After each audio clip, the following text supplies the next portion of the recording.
Olá, senhores! Estamos de volta aqui na nossa disciplina de estratégia para pequenas e médias empresas. Lembrando que nós estávamos falando nas aulas anteriores sobre os tópicos onde se tem uma maior viabilidade para criar uma estratégia, ou seja, tópicos importantes para a criação de uma estratégia. E agora nós vamos começar a entender, um pouco mais do nosso negócio, para a gente poder criar uma estratégia que seja condizente com o mercado externo e o mercado interno. Para isso a gente precisa de entender e compreender um pouco mais o meu negócio. E aí eu gosto de utilizar bastante a ideia aqui da Alice no País das Maravilhas. Esse exemplo, pessoal, eu já dei em teoria geral de administração para vocês, mas eu gosto muito de repetir. Por quê? É quando a Alice chega em um determinado local da floresta e ela se encontra um pouco perdida. E aí ela pergunta para o gato que aparece numa árvore: aonde esses caminhos vão dar? E o gato faz a pergunta: para onde você quer ir? E aí é uma questão filosófica muito importante. Por quê? Porque a Alice fala: eu não sei. A partir do momento que a Alice fala eu não sei, o que o gato fala para ela, na base, no cerne da filosofia ali? Olha, para quem não sabe aonde quer ir ou aonde quer chegar, qualquer caminho serve. Ou seja, se você não conhece a sua empresa, se você não sabe aonde você quer chegar com a sua empresa, com o seu negócio, qual o objetivo que você quer alcançar, para quem você quer vender, se você quer exportar ou somente vender no seu comércio local, ou seja, se sua empresa não tem meta, qualquer caminho serve. É aquele velho exemplo, o exemplo que eu dei nas aulas passadas para vocês, falando que do restaurante de culinária japonesa. Restaurante culinária japonesa começou ali, sushi, sashimi, vendendo várias coisas. De repente, está vendendo porção, cerveja de tudo quanto é tipo, e no final está entregando quentinha. Ou seja, se perdeu durante a estratégia. Aí, meu amigo, uma empresa sem foco é declínio certo, é fracasso na certa. Beleza? Por isso, essa analogia aí com a Alice no País das Maravilhas, porque se você não sabe onde você quer chegar com o seu negócio, fica muito difícil desse negócio ser perene, autossustentável, beleza? Então vamos continuando ali. Como que está o seu nível de planejamento, Ele já está definido? Planejamento de curto, de médio e de longo prazo também estão definidos. Nós vamos falar para frente aí nas nossas aulas. E os seus stakeholders, você conhece? Lembra quem são os stakeholders? Todos que influenciam direta ou indiretamente no seu negócio. O seu público, você conhece? Quem é o seu público? Qual o tipo de classe que é o seu público? E o nicho de mercado, ou seja, qual que é o seu ramo de atuação? Ah, professor, o meu ramo de atuação é cerveja. Tá, mas qual tipo de cerveja? Cerveja artesanal? Ah, é cerveja artesanal. Pronto, eu estou num nicho de mercado. Será que está no nicho mesmo? O ramo de cerveja artesanal, tanto de cerveja que tem. Ah, agora eu vendo hambúrguer gourmet. Eu estou no ramo de hambúrguer gourmet. Todo mundo hoje faz hambúrguer gourmet. Será que o seu nicho é só hambúrguer gourmet? Então isso daí é coisa que você precisa de pensar, tá, pessoal? Todo mundo faz uma carne diferente hoje e só porque fez uma carne caseira fala que o hambúrguer é gourmet. Então tem que pensar nisso daí. Será que você conhece bem o seu ambiente? Se conhece bem o seu ambiente, significa conhecer o seu concorrente ou os seus concorrentes. A partir do momento que você conhece os seus concorrentes, fica muito mais fácil encará-los, entrar de frente com eles, tá, pessoal? Então vamos lá. Aí aqui a gente passa para você, a parte de você conhecendo a sua empresa. E a primeira pergunta é: qual é a missão da sua empresa? Será que você sabe? Pessoal, quando eu dou aula, né, eu dava aula no curso do comércio à noite, e que eu fazia essa simples pergunta, às vezes as pessoas, né, pequeno empresário e comerciante de Santa Maria de Itibá, eles não sabiam falar, às vezes muitos não sabiam o que era missão, né? E aí eu facilitava, né? Então tá, qual que é o objetivo principal da sua empresa? Muitos não sabiam falar qual que é o objetivo principal. Por quê? Porque acha que o objetivo principal é uma coisa que ou tem que ser muito específico ou tem que ser muito genérica e não consegue alinhar isso daí. Por isso, pessoal, é muito importante vocês conhecerem a missão, o objetivo principal, ou seja, a razão de existir. Eu gosto muito dessa frase aqui. A razão de existir da sua empresa. Para que a sua empresa existe? Qual que é a finalidade principal, primordial, né? A razão da existência da sua empresa? E como realmente, né, a minha empresa trabalha? Como que ela trabalha? Eu preciso de começar a analisar algumas coisas. Outra, qual que é o propósito de mercado da empresa? Ou seja, propósito, objetivo principal, né? O core business, né? Que é o principal objetivo. Você pode fazer sua anotação, eu posso te perguntar o que é o core business da empresa, né? É o objetivo principal, a missão, ou seja, a razão de existir da minha empresa. Então toda empresa precisa de ter isso muito bem delineado. E a visão da sua empresa? A visão, né, a própria figura já fala aí, é onde você mira, qual que é o seu futuro, o seu horizonte aí de meta da sua empresa, ou seja, onde você está mirando, onde você está visualizando lá na frente a sua organização. Ou seja, qual a estratégia que você tem para você chegar naquele objetivo final, né? Onde você imagina a sua empresa futuramente, aonde ela está. Para isso você precisa de planejamento de curto, médio e longo prazo. Pessoal, a visão de uma empresa, muitas pequenas e médias empresas têm. Só que lembrem que eu falei para vocês na aula passada. Será que ela tem algum daqueles tópicos? Será que é uma estratégia consoante, né? Consonante? Uma estratégia confiável? Será que ela tem a vantagem competitiva necessária? Ou seja, será que ela condiz com aquilo que foi estruturado? Né? Aquele exemplo clássico, né? A pequena empresa que já quer entrar no mercado, derrubar todas as outras, se tornar uma multinacional, no final do ano ter bilhões no seu caixa. Então, uma estratégia um pouco audaciosa aí. Continuando. Depois da visão, nós temos os valores. Os valores da empresa, eu costumo falar, né? Obviamente você não vai decorar isso, mas eu costumo falar que é onde a empresa mente um pouco, né? Porque quais são os valores da empresa? Toda empresa é ética, toda empresa trata bem todos os funcionários. Então é um pouco complicado você falar de valores, mas é importante que a sua empresa tenha. Por quê? Se uma empresa e é aí que muitas empresas pecam, né? E aí pegam pelo pé. Por quê? A empresa ela fala que trata muito bem o funcionário. E aí existe, né, alguma pesquisa de mercado onde todos os funcionários vão e sentam o pau na empresa. E aí? Aí quer dizer o que? A empresa não foi condizente, não foi nem ética falando dos seus valores.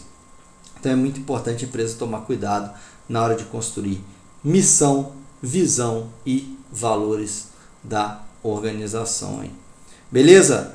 Então tá, quais são os valores, né, que eu considero saudáveis, as atitudes, comportamentos saudáveis na minha empresa? Olha, a minha empresa ela atua com ética no mercado, é uma empresa que que visa não ter um lucro muito exorbitante, talvez. Né? Isso vai ser avaliado, o mercado vai falar se esses valores estão condizentes ou não com o que a empresa está falando. Quais são os valores compartilhados pelas pessoas? Aqui é muito importante, sabe por quê? As pessoas elas precisam de compartilhar esses valores. Não adianta a empresa falar que tem, que possui alguns valores, se ninguém compartilha desses mesmos valores com a empresa, pessoal. E por fim aí, como eu espero ser reconhecido pelos meus clientes, fornecedores e parceiros. O que eu estou falando aqui são os stakeholders. Será que os stakeholders também comungam desses mesmos valores das empresas? Né? E aí eu tenho um exemplo aqui de missão, visão e valores. Muito interessante. A missão: ser reconhecido como especialista em sorvete, que é uma sorveteria, ó, através de uma operação que proporcione momentos de prazer e experiência saudável. Tá vendo? Ele está falando além, um pouco além, ó, proporcionar prazer. Isso é uma missão. Uma missão você deve entender como aquilo que você chega no seu cliente, que você desperta no seu cliente. Ó, aqui ele está proporcionando, por isso que eu fiz questão de colocar. Ele fala, logicamente, do específico, que é especialista em sorvete, porém ele fala de proporcionar momentos e experiências agradáveis aos seus consumidores. Qual que é a visão? Tornar-se a melhor rede de sorvete do Brasil, beleza, né? Porque está pensando lá na frente, porém comprometido com os valores éticos, lucratividade, responsabilidade e geração de riquezas no país. E aí ele vai por fim aos valores, né? Contribuição positiva com a comunidade, meio ambiente, respeito aos franqueados, isso daqui é muito importante, né? Fornecedores e concorrentes, e reconhecimento de que a rentabilidade é essencial para os negócios e paixão pelo que fazemos. Olha aqui, pessoal, isso é interessante, né? Porque ele vai nos valores, né? Por isso que eu fiz questão de colocar esse exemplo para vocês. Eles vão nos valores e fala sobre rentabilidade. A rentabilidade é essencial e pronto. É isso que às vezes a sociedade quer, um pouco mais de transparência para as empresas. Um outro que eu considerei interessante aqui é dos Correios. Ah, professor, é fácil eu montar a missão dos Correios. Entregar carta. Antigamente poderia ser? Poderia. E aí? Mudou, né? Entregar encomenda? Mudou também. Os Correios já estão vários, né? Os Correios foram para a parte de postales, né? Não sei se vocês conhecem aí, né? Serviço de saúde, né? Tem também. Tem a questão do banco. Os Correios tinha parceria com o Banco do Brasil, né? Acabou que não vingou. E a ideia dos Correios também era ir para telefonia. Por quê? Porque é uma empresa de comunicação. Aí que tá. Pessoal, isso daí é muito interessante você anotar. A missão da sua empresa ela deve ser constantemente modificada. Vou repetir. A missão da sua empresa ela deve ser constantemente modificada, reinventada com o passar do tempo. Porque se tornar obsoleta, você faz uma nova missão. E outra, ela deve identificar o todo. Correios não é uma empresa de entregar carta, ou entregar só encomenda, ou fazer é uma empresa de comunicação. Vamos ver como é que eles colocaram aqui? Fornecer soluções acessíveis e confiáveis para conectar, olha aqui, ó, conectar pessoas, instituições e negócios no Brasil e no mundo. Muito interessante essa missão dos Correios, ó. Soluções acessíveis e confiáveis para conectar pessoas, instituições e negócios no Brasil e no mundo. Visão: ser uma empresa de classe mundial, né? Hoje os Correios podem falar isso, porque eles já são, né, nacional, apesar de ser monopólio, é uma empresa nacional, né? Valores: ética, meritocracia, respeito às pessoas, compromisso ao meio ambiente e compromisso com o cliente, sustentabilidade. Beleza, pessoal, esses daqui são os stakeholders, né? Nós já falamos, todos que impactam direto ou indiretamente no seu negócio. A concorrência é um stakeholder, pessoal. Você depende da concorrência. Imagina você sem o seu concorrente. Ah, o meu produto é bom comparado a quem, meu amigo? Né?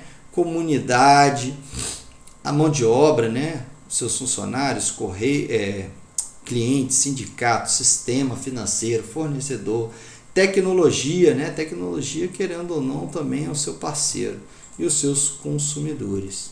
E por fim a gente vai falar aqui, né? Para qual classe econômica eu vendo o meu produto? Pessoal, e aí tá uma pergunta muito interessante. Será que você sabe a classe que você quer atingir? Qual a classe de negócio, a classe que atende o seu produto? Isso daqui dá uma discussão muito interessante. Por quê? Porque você precisa de olhar a renda, né? Produto da classe E, a renda aí mensal de até 2.166, beleza. Classe C até 5.000. Lembrando, pessoal, que você deve olhar também a porcentagem. Professor, existe muitas pessoas que são ricas vendendo para classe C e D? Lógico. Olha o tanto que abocanha a classe C e D. 56% dos consumidores. É lógico que existe muita gente rica vendendo para classe C e D, porque vende para muita gente, mas também existe muita gente rica vendendo para classe A, que são apenas 3% os que ganham acima de 16.263. Pessoal, obviamente esses valores já mudaram, porque eu estou falando aqui da pirâmide das famílias brasileiras de 2016. Porém, eu fui buscar dados mais novos. Os dados mais novos eles estão até complicados de se entender. Eu achei esses dados de 2016 bastante claro aí sobre as faixas de renda. Então você tem classe A, classe B aí de 5. Você vê que da classe B para a classe A muda muito, né, pessoal? Então as pessoas, né, o dono lá da Ferrari, né, as pessoas vendem Ferrari, Lamborghini, Michael Kors, Victor Hugo, né, essas grandes marcas aí, eles são especificamente de uma classe, por isso que eles não podem abaixar nunca o preço dos seus produtos, senão fica muito complicado. Pessoal, é óbvio que quem está numa classe maior, né, numa classe A, não quer consumir os mesmos produtos que as classes inferiores. Isso é uma questão de status. Lógico, professor, isso é bobeira. Não, não é bobeira. Isso é mercado. Você, enquanto administrador, enquanto pequeno e microempresário, você tem que saber lidar com o mercado, né? O mercado de classes. Com que classe você vai trabalhar? Qual que é o seu nicho de mercado? Beleza, pessoal? E aí, nossas orientações e dicas gerais do Moodle para você participar dos fóruns, interagir com a turma, as atividades sempre nos prazos, as anotações no caderno sempre muito bem feitas, independentemente dos outros fazer a sua parte. Pessoal, então fica aí, nós terminamos aí a nossa parte 1 dos conceitos, né, de administração estratégica, dando um enfoque final aí para a classe. Que tipo de classe você quer atingir? Qual que será que é o seu produto? Será que você sabe a sua classe? Eu perguntei isso no curso no projeto de curso de extensão para o comércio, né, os pequenos comerciantes de Santa Maria. Grande maioria não sabe qual a sua classe está atingindo, ou a classe que agrega o seu produto ou o seu serviço. Então vamos pensar um pouco mais com cuidado nisso daí. Beleza, senhores? Até mais!